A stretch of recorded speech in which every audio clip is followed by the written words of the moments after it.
We are definitely having fun, and like you talked about, the excitement, you can feel it. It's all over the city, and we are joined by one of the biggest Jaguars fans ever, Mayor Donna Deegan. Yes, thanks for being here. Oh my gosh, I literally could not sleep last night. I'm like, is it time yet? Is it time yet? I wake up every 10 minutes. Is it time yet? Oh my gosh, I'm just so happy. I was even happy to be stuck in traffic this morning. Hey. It's an acceptable price to pay to be here at this time for a big event. So excited. So which is on your stress level? Running the city, watching a Jags game. Well, today it's watching the Jags game for sure. It's that, but it's a good stress. It's a fun stress. I mean, we're here, and that's you know, we talked all year about playing meaningful ball in December. Now here we are in January on the road to the playoffs, and it's just, gosh, I mean, so proud. Well, so as we come into the stadium, you see cranes over there. You know that things are happening.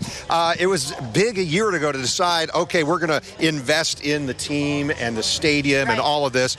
And then you see some instant impact. What does it mean for the city and broadly Northeast Florida when the Jaguars are doing well? Well, look, obviously it's a boon for our economy. You know, you got thousands of fans here that are spending nights in our hotel and spending money in our stores and in our restaurants and all that stuff. That's fantastic.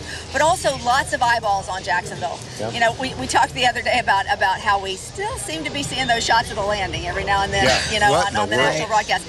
I'm thinking the more we get into games like this, the less you're going to see those shots of the landing, you know, but they're starting to notice Jacksonville more, and that's obviously good for us in all kinds of ways. I think the Jaguars bring so much, though, in addition to all that, to our city pride. You know, the feeling of unity, the feeling of everybody together, rooting for our city, rooting for our team. And, you know, that's when we were talking about all this last year when we were having all of our public meetings on the stadium. This is what I was trying to get people to remember and think about. You know, these are the things that bind us together as a community, but also create a lot of economic prosperity for us. You talked a little bit about, you know, eyes on, we've got a lot of Buffalo eyes on us, a lot of that you did a little wager with the mayor of Buffalo. Listen, you know, there's a lot of Buffalo fans here, and I feel sad they're going to have to go home, you know, sad, but, you know, that's what happens when you come to Jacksonville. That's, you know, we welcome you here, but be prepared to go home sad. Yeah. It's okay.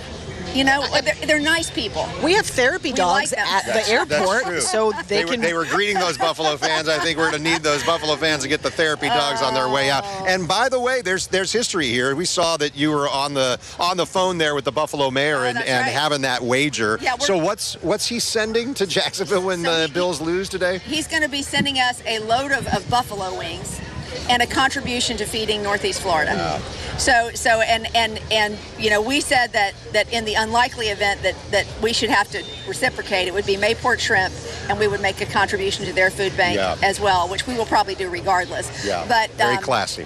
Well, it was fun. You know, he's a great guy. He just was elected a couple weeks ago, so he's not here at the game. Okay. But he told me two things. He said make sure that you have plenty of beer, because Buffalo fans like their beer, and plenty of tables. And you already know the story behind the tables. Yeah.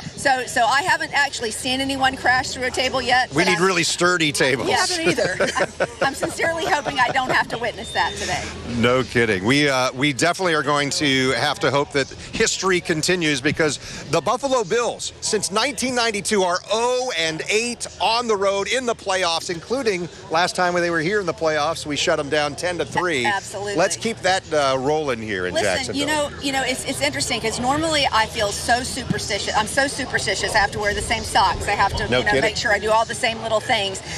This team has made me believe that we don't need superstitions. You know, that they just seem so confident. They seem so prepared.